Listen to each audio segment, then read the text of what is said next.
La Santa Iglesia Romana, por siglos ha deslumbrado al mundo con la grandeza de sus rituales y la opulencia de su arte y arquitectura. En el nombre de Jesús, que nació en un establo, hoy reúne a 1.2 millardos de católicos en su rebaño. La Iglesia Católica del siglo XXI es un poder financiero mundial, da empleo a millones de personas, posee una enorme cantidad de bienes inmobiliarios y tiene inversiones por todo el planeta, pero hoy, como siempre, la riqueza de la Iglesia causa controversia. Una oleada de escándalos ha sacudido las bases de la Iglesia Católica. Un obispo en Alemania gastó más de 31 millones de euros en la renovación de su residencia diocesana. Un presidente del Banco del Vaticano fue sometido a investigación. Incluso el mayordomo del anterior papa filtró documentos que mostraban las luchas de la jerarquía eclesiástica por dinero.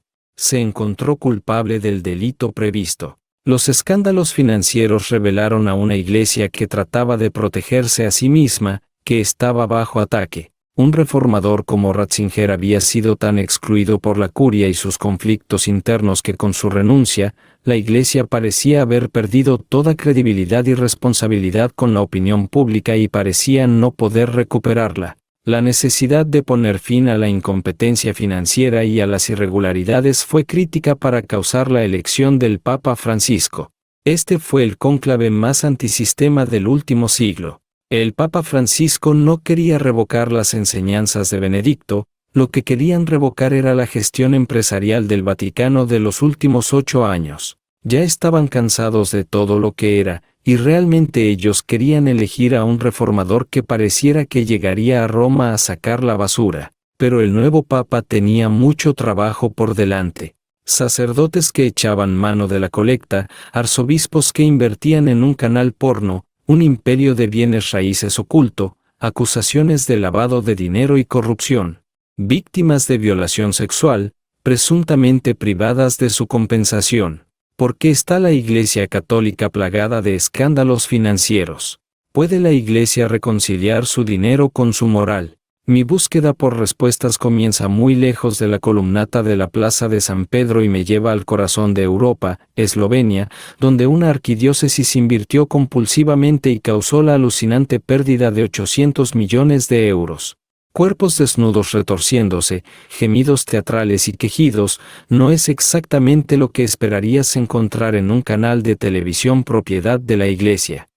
Pornografía explícita era exactamente lo que transmitía un canal de televisión perteneciente a la arquidiócesis de Maribor, aquí en Eslovenia.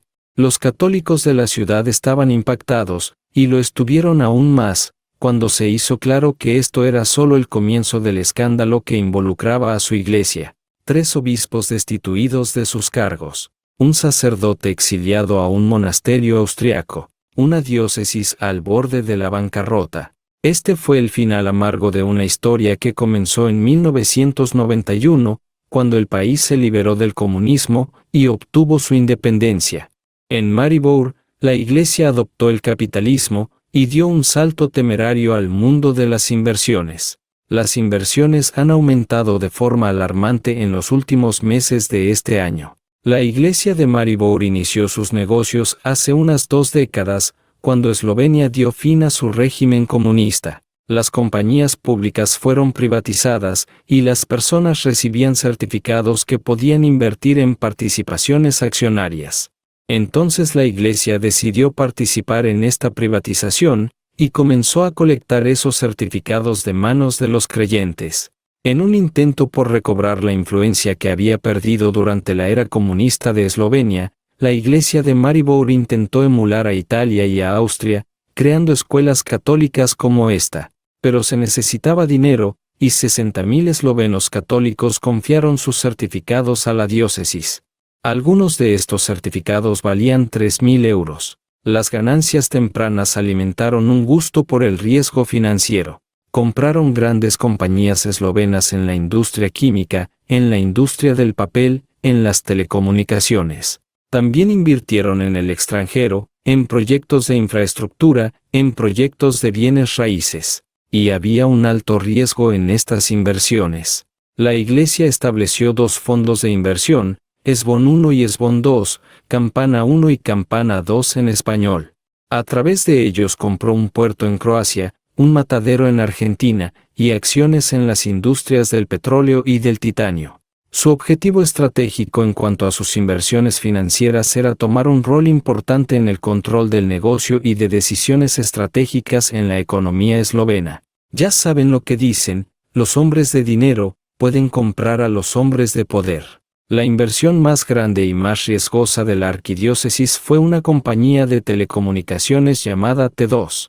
Sí, la que transmitió pornografía. Se suponía que T2 instalaría fibra óptica por toda Eslovenia, un esquema con gran potencial, respaldado por generosos préstamos bancarios. Pero luego vino la crisis de la eurozona. Lo que ellos hicieron fue una inversión a muy largo plazo, pero la financiaron en mayor parte con préstamo bancario a corto plazo. Es increíble cómo obtuvieron esta cantidad de préstamos. Yo ingresé a la Junta de Supervisión del mayor banco de Eslovenia. Mi impresión fue que las conexiones personales junto a la influencia política eran por supuesto utilizadas para obtener también fondos financieros a gran escala. Cuando la crisis financiera llegó, el suministro de dinero al sistema bancario esloveno de todo el mercado de navegación extranjero se había secado por completo. La quiebra era inevitable. El colapso de Campana 1 y de Campana 2 también llevó a la iglesia de Maribor al borde de la ruina. Resulta que el cerebro detrás de estos planes desastrosos tenía poca experiencia en inversiones. Fue el tesorero de la arquidiócesis, Mirko Krasoubek, un sacerdote. Creo que la incompetencia de los altos funcionarios de la Iglesia puede ser definitivamente una explicación parcial de por qué esto ocurrió, y es la responsabilidad de cada propietario de al menos contratar expertos. Pero imagino que cuando contratas a un experto, eso significa traer control externo a tu compañía, grupo financiero o inversiones. Y creo que tener control externo, ser transparentes, fue algo que ellos deliberadamente decidieron no hacer. En 2007, el Vaticano finalmente descubrió lo que estaba ocurriendo en Maribor, cuando el obispo solicitó a Roma permiso para obtener 2 préstamos por 5 millones de euros. Incluso entonces, le tomó al Papa Benedicto 3 años para intervenir. El arzobispo y su tesorero fueron destituidos, y el padre, Lois Svikol, fue enviado a limpiar el desastre. La iglesia en Maribor está en una situación realmente complicada. La iglesia de Maribor dependerá del dinero directamente donado por los feligreses. Tendrá problemas muy graves porque no tiene ninguna otra fuente de ingresos, pero aún así debe seguir con su misión pastoral. Tendrá que ser una iglesia dependiente de los fieles, pero será una iglesia que sirva a los fieles. Muchas cosas se unieron y dieron origen a la crisis de Maribor. Incompetencia, ingenuidad, falta de supervisión, miedo a la transparencia, también una dañina proximidad al poder financiero y político. Encontramos más de un toque de la vieja avaricia. Pero Eslovenia no llega a ser el único lugar donde la iglesia está plagada de estos problemas. Tener más y más y más te lleva a la idolatría. No se trata de dinero. Nada le ha causado tantos dolores, y la iglesia es una iglesia de la Iglesia Católica como el IOR, mejor conocido como el Banco del Vaticano. En junio de 2013, el arresto de un sacerdote resaltó una vez más las fallas en esta controversial institución. Desde su fundación en 1942, el primer OR ha sido utilizado como banco extraterritorial justo en el corazón de Roma. Este episodio es solo uno de muchos que involucran criminales y empresarios sospechosos. Nada le ha causado tantos dolores, y la iglesia es una iglesia de la Iglesia Católica como el primer OR, mejor conocido como el Banco del Vaticano. En junio de 2013, el arresto de un sacerdote resaltó una vez más las fallas en esta controversial institución. Desde su fundación en 1942, el primer OR ha sido utilizado como banco extraterritorial justo en el corazón de Roma. Este episodio es solo uno de muchos que involucran criminales y empresarios sospechosos. El hombre en el centro de esta historia es un sacerdote, Nuncio Scarano, aunque aquí es muy bien conocido como el Padre 500 euros. Aquí es donde Monseñor Scarano vive. Salerno. 50 kilómetros al sur de Nápoles. A él lo conocían como el Padre 500 euros porque siempre lleva consigo billetes de 500 euros. Con 61 años, el Padre 500 euros es un ex empleado bancario convertido al sacerdocio que trabajaba en la administración del Vaticano. Le encantaba compartir con los ricos y famosos. En junio de 2013, fue arrestado por tratar de pasar de contrabando 20 millones de euros desde Suiza en un avión privado. En enero de 2014, Monseñor Scarano fue acusado de nuevo, esta vez por lavado de dinero a través de sus cuentas en el Banco del Vaticano. ¿Y cómo iniciaron las investigaciones? Todo comenzó con un robo reportado por el Padre 500 euros, de unas pinturas muy valiosas que él tenía en su casa. Un chacal, el molde de un crucifijo de Bernini, y bienes robados con un valor aproximado de 6 millones de euros. Sin embargo, el Padre 500 euros no provenía de una familia adinerada y solo ganaba unos 3.000 euros al mes por su trabajo como administrador en el Vaticano. Los investigadores comenzaron a sospechar que algo no andaba bien. Hemos descubierto que hay una serie de compañías fantasma, las llamamos así porque son completamente desconocidas. Otras se localizan en paraísos fiscales extranjeros, así que no hay manera legal de rastrearlas. Hemos descubierto transferencias recurrentes que no pueden ser consideradas como donaciones, aunque están disfrazadas como donaciones. Y lo preocupante es que alcanzan un monto de unos 6.5 millones de euros. Los investigadores revisaron las cuentas de Monseñor Scarano en el Banco del Vaticano. En una de ellas, llamada Fondo para Adultos Mayores, descubrieron millones de euros en presuntas donaciones que entraron y salieron en el curso de más de una década. Pero muy poco de ese dinero pareció haber llegado a los adultos mayores en Salerno. Monseñor Scarano recibió mucho dinero. En realidad fueron millones de euros de una familia de magnates del transporte. Ellos eran los D'Amico. Los D'Amico, que también son de Salerno, tienen empresas alrededor del mundo. La mayoría del dinero que fue transferido a Scarano provenía de negocios en el extranjero y su retorno a Italia era canalizado a través del primer OR. Entonces, de esa manera, el dinero podía ser traído a Italia o directamente al sistema bancario europeo y así poder ocultar su verdadero origen. En términos muy simples, esta es una de las formas como podías lavar dinero a través del Banco del Vaticano. Primero, encuentras un amigo que tenga el derecho a abrir una cuenta allí. Luego, con tu amigo, creas una fundación de caridad. Digamos, una fundación para historiadores pobres. Luego, abres una cuenta en el banco y donas tu dinero. Como son donaciones, ¿quién podría discutir tus intenciones? Ahora viene el truco. El Banco del Vaticano maneja cuentas con conocidos bancos comerciales para sus clientes en Italia y en el exterior, y hace que tu dinero sea transferido a una de esas cuentas.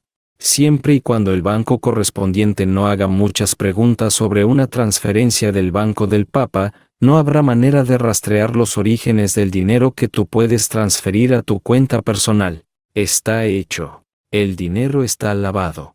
Ahora puedes gastar o invertir el dinero como quieras. Presuntamente, el padre, 500 euros, gastó el suyo en arte y en un lujoso apartamento de 17 habitaciones. Una de las dificultades con el Banco del Vaticano es que es un monstruo muy diferente de un banco normal.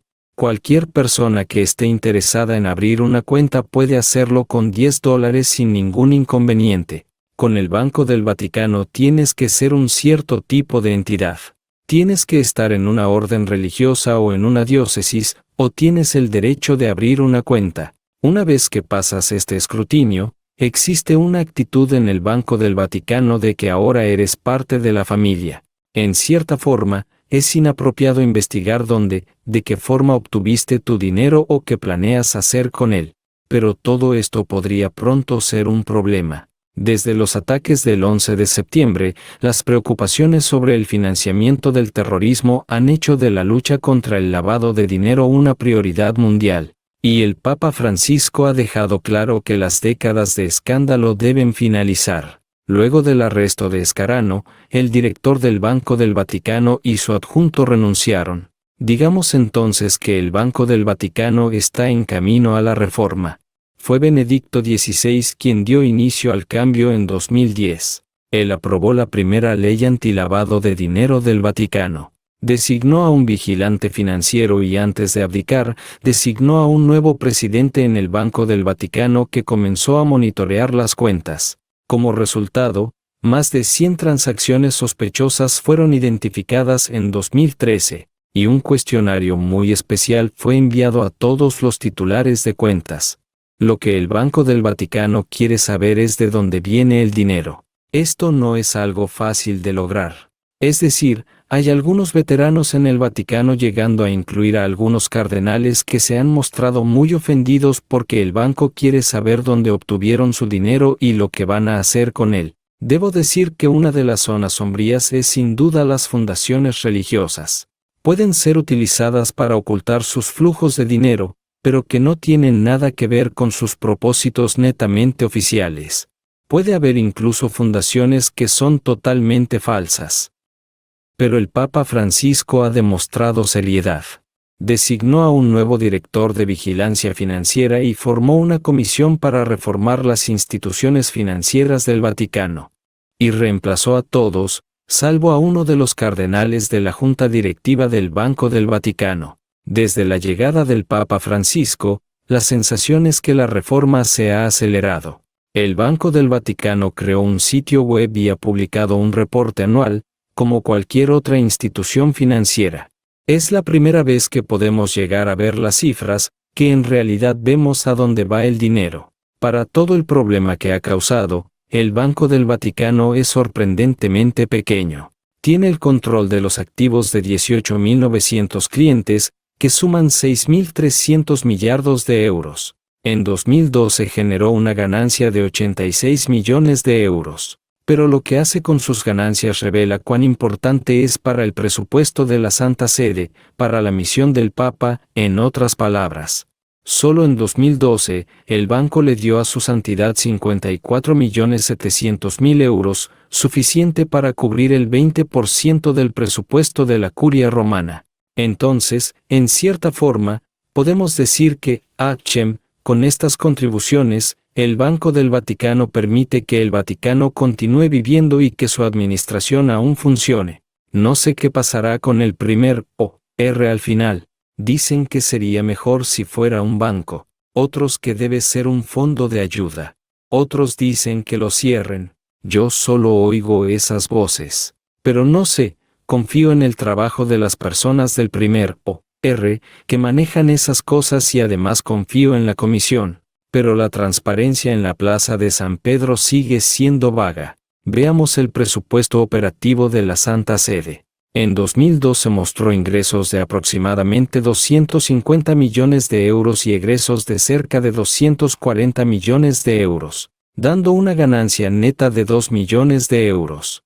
Pero estas cifras no cuentan la historia verdadera y no arrojan respuestas sobre los activos del Vaticano. Cuando la gente piensa en la riqueza del Vaticano, sus tesoros artísticos y arquitectónicos son las primeras cosas que vienen a la mente, pero ni la Capilla Sistina ni todas las maravillosas escuelas, esculturas y pinturas en los museos del Vaticano pueden venderse. En cambio, lo que realmente hace millonario al Papa es algo mucho más prosaico: ladrillos y argamasa. Con más de 220.000 parroquias en todo el mundo, la Iglesia Católica tiene obviamente mucho terreno consagrado, pero eso es solo el comienzo. El Papa podría ser uno de los mayores terrenos de la Iglesia Católica. Londres atrae con fuerza a inversionistas de bienes raíces de todo el mundo, pero nunca esperé encontrar a la Iglesia Católica entre ellos. Estoy en Mafre, una de las áreas más costosas de la ciudad. El edificio que estoy viendo fue comprado en 2006 por 15 millones de libras. Ahora tiene un valor estimado de 25 millones. No fue una mala inversión. El periodista David Lake descubrió la identidad del propietario. Cuando comenzamos a investigar, nos sorprendimos al descubrir que a través de una red de compañías, el Vaticano era propietario de millones de libras en bienes en Londres. ¿Qué rastros siguieron entre estos edificios y el Vaticano? Lo que descubrimos fue que todos estaban registrados a nombre de una compañía llamada Growlux, y cuando revisamos los archivos, resultó que esta compañía Growlux estaba también conectada a través de una compañía filial en Nueva York con una compañía suiza, llamada Profet. Profima parece ser un grupo financiero suizo que controla los bienes activos del Vaticano en varios países de Europa y no hay duda de que es el instrumento del Vaticano con el cual controla su imperio de propiedades. Fue un misterio para nosotros el por qué el Vaticano llegó a eso para ocultar que poseía este imperio de propiedades. Estos documentos datan de la época de la Segunda Guerra Mundial y según lo que está escrito aquí, Profima ya levantaba muchas sospechas ante el gobierno británico. Lo que pensaban era que la compañía era utilizada para ocultar los verdaderos orígenes del dinero. En otras palabras, un país enemigo. La Italia fascista. Este es el hombre que dio al papado la oportunidad de convertirse en una institución financiera mundial, Benito Mussolini. Desde la caída del Imperio Romano hasta 1870, el Papa gobernó en Italia central, pero cuando Italia fue unificada, él perdió todo ese territorio. Luego, en 1929, con los pactos de Letrán, el duce compensó al Vaticano por lo que había perdido. Le dio al Papa una inmensa cantidad, el equivalente a 1.5 millardos de euros hoy. Según el historiador John Pallard, ese fue el momento de cambio en la fortuna del Vaticano. ¿Qué obtenía Mussolini de la fortuna del Vaticano? ¿Qué obtenía el pontificado? Mussolini ganaba bastante. Ganaba el reconocimiento de Italia por el Vaticano, lo que significaba que desde ese momento no podía haber oposición católica al régimen fascista. Le dieron a la Italia fascista un alto nivel de prestigio en el mundo. El Vaticano tenía ahora su propia base territorial soberana e independiente. Tenía un fuerte capital de dinero que podía invertir para lograr independencia financiera. En ese momento, la Iglesia Católica y el Vaticano ya no eran pobres. El Vaticano tuvo suerte en encontrar a alguien. Bernardino Nogara, un banquero milanés que era un brillante gerente de inversiones. Él desarrolló una estrategia de una gama muy amplia y diversa. Inversiones en oro, en divisas y luego en inmuebles. Desde entonces, el Vaticano se ha convertido en un gigante internacional de inmuebles. Pero en Roma es donde su santidad tiene la mayor cantidad de propiedades. Mauricio Turco fue el primero en intentar descubrir cuánto tenía. La tarea habría puesto a prueba la paciencia de Hobbes. Ingenuamente, nosotros pensamos que podíamos pedir los códigos de registro atribuidos a cada institución religiosa y así obtener una lista de sus propiedades. Pero ese no fue el caso. Entonces, comenzamos a investigar nombres relacionados con santos, órdenes religiosas, entre otros. Si colocamos esto en números, yo creo que usamos aproximadamente 3.000 términos de búsqueda. Registrados con esos nombres, encontramos en Roma 24.000 propiedades entre tierra e inmuebles. Porque todo este misterio, detrás de cada propiedad hay un impuesto que debería ser pagado. El impuesto de propiedad personal. Por muchos años, las propiedades pertenecientes a instituciones religiosas estaban exentas de pagar impuestos, no por las actividades que tenían lugar en su interior, sino por su titularidad. En otras palabras, si la propiedad pertenecía a una institución religiosa, entonces no debía pagar impuestos, incluso si allí se llevaban a cabo actividades comerciales.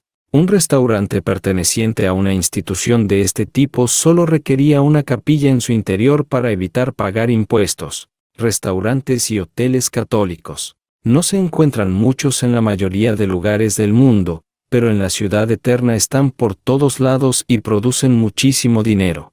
Quedarse en un buen hotel católico podría costar 600 euros, desde los básicos B&B hasta los palacios 5 estrellas. En Roma y sus alrededores, la iglesia tiene 10.000 camas de hotel que generan un ingreso de 700 millones de euros por año. Los bienes a raíces generan ingresos, por supuesto, pero en Italia, como también en cualquier otro lugar, son una gran fuente de poder. Pueden utilizarse para crear vínculos por un lado, entre los clérigos, y por el otro, con personas influyentes dentro del Estado. Tomemos el caso de la Congregación para la Evangelización de los Pueblos, también conocida como Propaganda Fide. Establecida en 1622, es el arma evangelizadora más poderosa de la Iglesia Católica. Solo en el área de Roma, la congregación posee más de 1.100 propiedades. Propaganda Fide obtiene toda su fuerza de su gran cantidad de activos.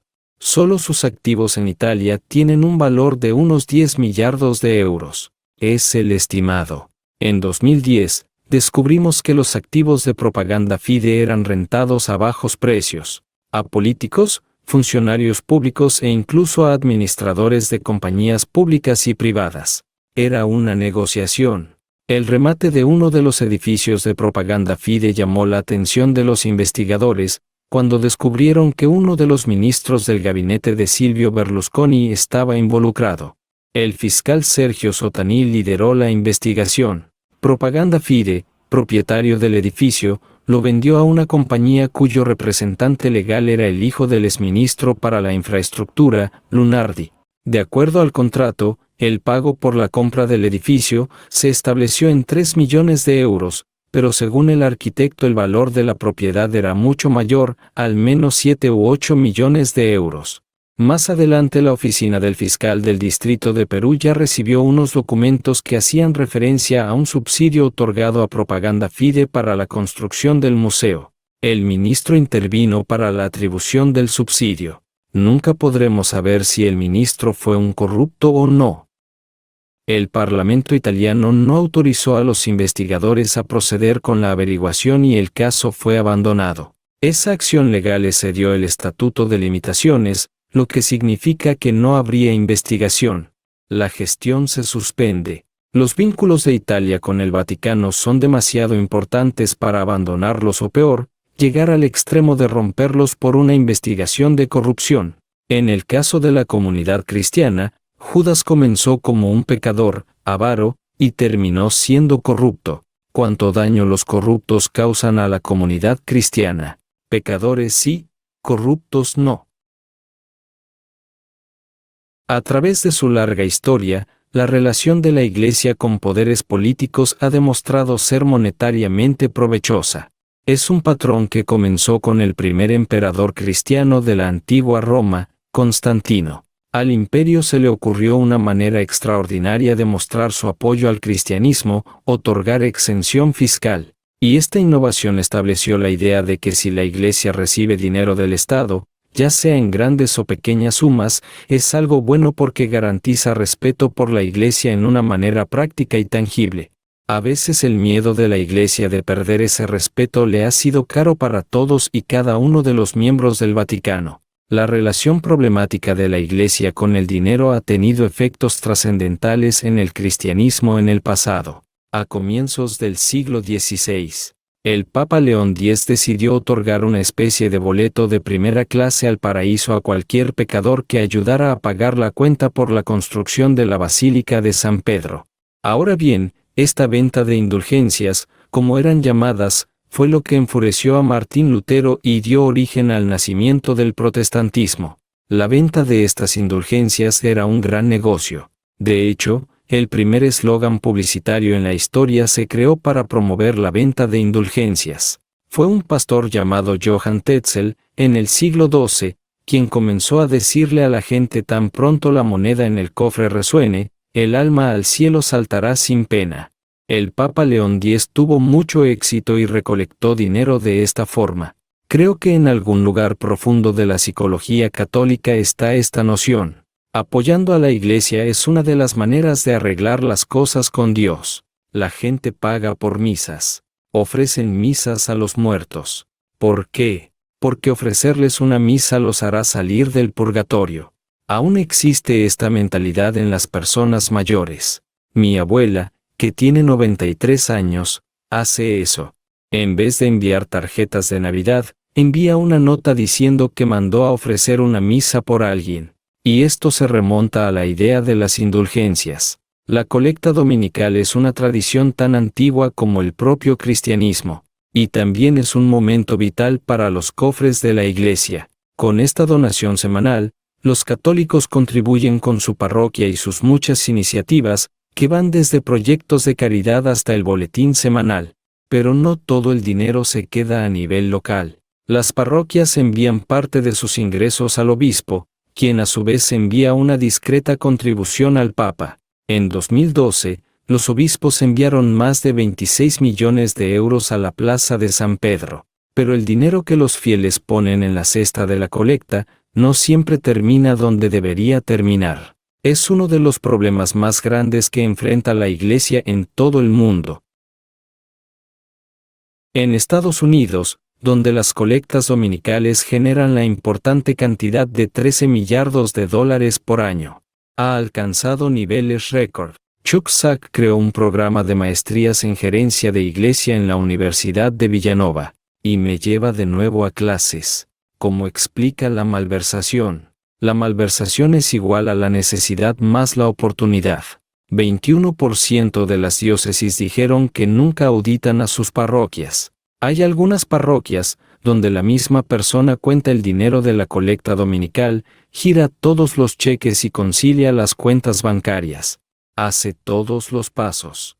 Con un colega hace años hicimos un estudio. Encontramos que el 85% de las diócesis tenían una malversación en años recientes. 85% es absolutamente sistemático. Sí, lo es. Por ejemplo, Kevin Gray, un sacerdote de Connecticut, robó $1 millón para pagar por acompañantes masculinos y otras cosas. Anita Collins, una oficinista en la Arquidiócesis de Nueva York, fue acusada de robar más de $1 millón que gastó en muñecas costosas y otras cosas. El padre Rodney Rodice, de Virginia, fue sentenciado a 63 meses en prisión, luego de haberse descubierto que había robado $600,000. Tenía esposa y 3 hijos. Nadie cree que un sacerdote malverse fondos de la iglesia, ni que una trabajadora laica lo haga también. Pero antes no había controles internos que son comunes en el mundo de los negocios, más que la incomprensión de los principios de la administración. Esto se me parece más a que no se ha entendido la naturaleza humana. Si seguimos el camino de la riqueza, si seguimos el camino de la vanidad, nos convertimos en lobos, en lugar de pastores. Pastores, oremos por esto. Cuando se trata de dinero, esta es una de las organizaciones más descuidadas y más descentralizadas en el planeta. Creo en parte que es a causa de la tecnología porque las decisiones sobre cómo usar los recursos financieros no deberían ser tomadas por la autoridad central, sino a nivel local.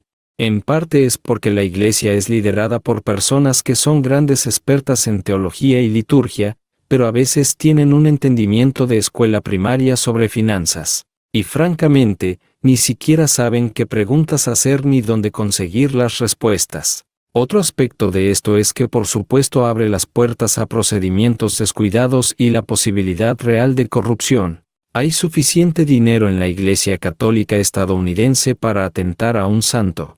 En 2012, la Arquidiócesis de Chicago reportó activos por $3.1 millardos. Quedamos atónitos. Solo para comparar, ese año la Arquidiócesis de Colonia, la más rica de Alemania, reportó activos de 166 millones de euros, cerca del 5% de su primo estadounidense. La realidad de ello es que el verdadero dinero de la Iglesia Católica de los Estados Unidos está en lo que podría llamarse la Iglesia fuera de la Iglesia, que son todas esas organizaciones que son católicas pero no están bajo el control directo de los obispos. Hay 56 sistemas de salud y 251 universidades católicas en los Estados Unidos que gastan más de $100 millones. Solo las 10 más grandes gastan más de $6 millones. En este país, mayormente protestante, el dólar católico es una fuerza a tener en cuenta. Se estima que la huella financiera de la Santa Iglesia Romana en los Estados Unidos es de unos exorbitantes $170 millardos al año. Las redes de salud católicas representan el 57% de ese total, las universidades el 28%, mientras que solo el 6% es representado por las operaciones diarias de las parroquias y de las diócesis, y las actividades caritativas alcanzan solo el 2.7%. Si la Iglesia Católica fuese una corporación, estaría entre las primeras 20 de los Estados Unidos, justo entre grandes compañías como General Motors y Apple. Políticamente, esta es una de las razones por las que creo que el Vaticano a lo largo de los años se ha preocupado tanto por asegurarse de que la Iglesia Católica estadounidense no se salga de control, porque si lo hiciera, no solo se estaría llevando a unos 70 millones de católicos, se llevaría una enorme fuente de recursos financieros que eclipsarían totalmente todos los dineros que el Vaticano controla. Pero la Iglesia Católica en los Estados Unidos ya se salió de control cuando el más grande escándalo en su historia estalló: el encubrimiento de abusos sexuales por parte de sacerdotes a miles de niños en todo el país. Los sacerdotes violan a los niños, por eso estamos aquí. El impacto en las víctimas, así como en la Iglesia y sus fondos, se sigue sintiendo actualmente. Entre 1994 y 2012, se piensa que $3.3 millardos fueron pagados en compensación a las víctimas. Como resultado directo, en 2014, 10 diócesis estadounidenses fueron a la quiebra. Algo frecuente que ocurre cuando hay procedimientos de quiebra es que se genera un horrible papeleo, resmas y resmas de documentos, y son esos documentos los que nos han enseñado muchísimas cosas que no sabíamos de la Iglesia y de su dinero. Patrick Wall es un ex sacerdote que tiene una perspectiva única sobre cómo la Iglesia ha manejado la crisis. Como sacerdote benedictino en la arquidiócesis de Saint Paul y Minneapolis, desempeña un rol que existe en cada diócesis de todo el país y de todo el mundo, y literalmente en las que debe haber alguien que esté dispuesto a hacer seguimiento a cada uno de los violadores, y cuando uno de ellos se ve expuesto al público, alguien tiene que calmar los ánimos y literalmente arreglar el problema. Incluso antes de llegar al tema de la compensación, el abuso resulta muy costoso para la Iglesia. Cuando yo formaba parte del consejo financiero de St. Paul y la arquidiócesis, había una parte del presupuesto que se encargaba de todos los problemas de abuso sexual, y ese era todo el espectro. Están los que tienen que ir a diferentes centros de tratamiento, aquellos que tienen hijos, todo eso se tiene que pagar, pero lo que debe pagarse es un monto genérico para que nadie sepa realmente, excepto aquellos en el archivo eclesiástico y aquellos sacerdotes que negociaban los acuerdos. ¿Y cómo lo hacía sentir ese rol de resolver problemas de abusos sexuales a niños en la Iglesia Católica? Luego de mi quinta asignación, con múltiples casos, tanto maestros laicos y clérigos que cometían abuso sexual, llegué a ver todo el espectro. Este problema es extenso, es de muchos siglos, es un problema financiero manejado internamente por el presupuesto negro, el cual no terminará. Y por esa razón, me fui. Patrick Wall llegó a convertirse en abogado, y se unió a Jeff Anderson, quien representaba a más de 1000 víctimas de violación sexual. Su atención se centra estos días en Milagros, donde 48 sacerdotes son acusados de violación. Pero el escándalo se ha convertido en un problema financiero, y los abogados tienen a un hombre en particular en la mira: Timothy Doolin, arzobispo de Milwaukee entre 2002 y 2009. Lo acusan de haber enterrado dinero diocesano para evitar pagar compensación a las víctimas.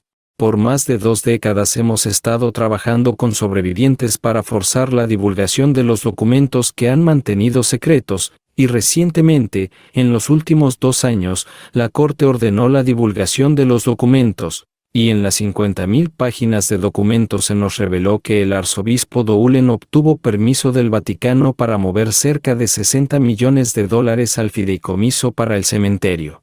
¿Por qué moverían una cantidad de dinero tan grande a un fideicomiso para un cementerio que ya era autosostenible? Hay una razón singular por la que ocurrió esta transferencia: la decisión del arzobispo Doolin de asegurar que ni él, ni su diócesis tuvieran que pagar a los sobrevivientes. La prueba es una carta con fecha del 4 de junio de 2007, en la cual el arzobispo Doolin escribió que el fondo específico al que será transferido es aquel que cubre las necesidades permanentes del cuidado de los cementerios católicos que pertenecen a la arquidiócesis de Milwaukee.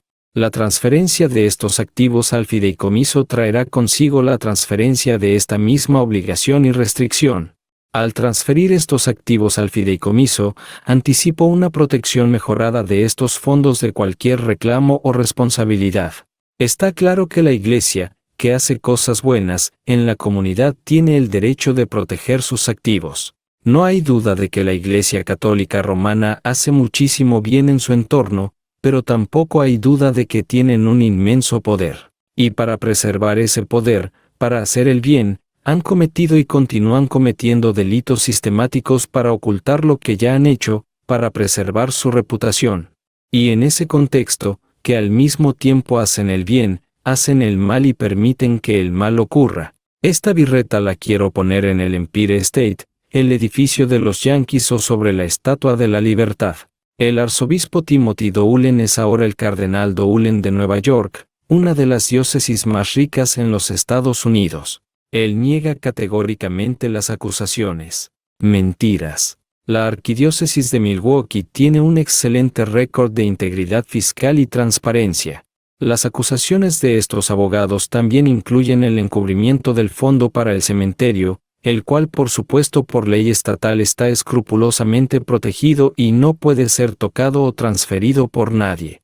Entonces, esos estúpidos cargos son solo tonterías. En Milwaukee, las heridas siguen abiertas y empeorando. De niño, Peter Aisley fue violado por un sacerdote durante más de 2 años. Han gastado millones y millones y millones de dólares aquí, no solo para cubrir los delitos, sino también para asegurar que ningún sobreviviente obtenga alguna ayuda o compensación por lo que han pasado.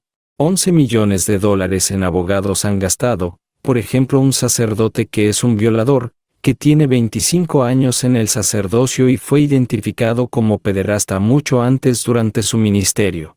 ¿Cuánto dinero nos cuesta mantener el salario de ese sacerdote, y pagar a todos los abogados para que cubran todo lo que han hecho? Digamos que cuesta, siendo muy moderado, $1 millón para todo eso. $1 millón. Los obispos como Doolin y muchos otros dicen, la Iglesia es caridad y eso es lo que cuenta, no podemos seguir haciendo caridad por culpa de esas demandas. Obviamente, si estás dispuesto a gastar $1 millón o más por un pederasta, porque es un sacerdote, y derrochas todo ese dinero en él, creo que eso no es caridad, no es verdad. En enero de 2011, la arquidiócesis de Milwaukee se declaró en bancarrota. Con 575 denuncias de abuso sexual y honorarios de abogados que alcanzaban los $11 millones, es una de las quiebras más grandes y polémicas registradas por una diócesis en los Estados Unidos. El problema con el fondo del cementerio sigue sin resolverse. Veremos si encontramos algo. Infortunadamente, la Iglesia tiene la responsabilidad de custodiar lo que tiene. Los obispos hacen todo lo que pueden para preservar sus fondos. Han llegado incluso al punto de no hacerse responsables por las acciones de sus sacerdotes. El problema se magnifica por el hecho de que ningún obispo ha sido castigado por la Santa Sede, ya sea por abusos sexuales o por mal manejo de sus fondos. El tema de la compensación a víctimas de violación sexual por sacerdotes ha desencadenado una batalla legal sobre el Estatuto de Limitación, en la que se discute si la violación ocurrió hace demasiado tiempo como para ser sujeto a procedimientos legales.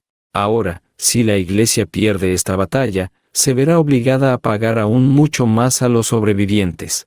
Y es por esto que la Iglesia está gastando muchísimo dinero en el lobby político. Un estudio demostró que la Conferencia de los Obispos Católicos de los Estados Unidos, el más alto nivel de la jerarquía eclesiástica, gastó más de $26.5 millones solo en 2009 para determinar la política pública sobre problemas relacionados a la religión.